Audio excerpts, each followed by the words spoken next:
Pemerintah Kota Palembang memberi solusi untuk pembayaran tunggakan gaji operator feeder LRT yang belum dibayarkan 2 bulan.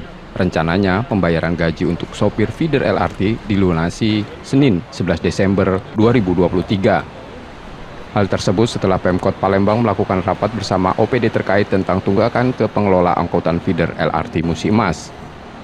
Pihaknya juga meminta agar feeder LRT Musi Emas tetap beroperasi dan sopir tidak mogok kerja karena gaji akan segera diproses.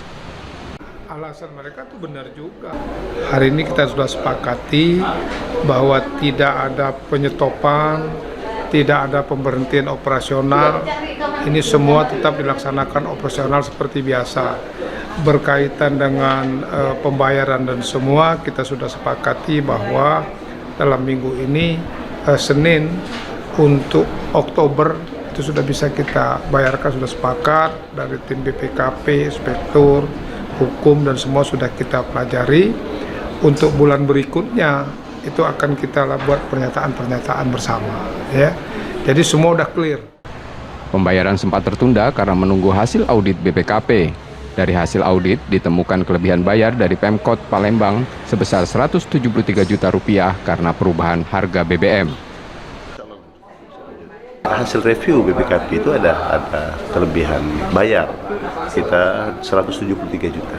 133 juta. Oh, artinya itu yang menghambat. Itu yang menghambat.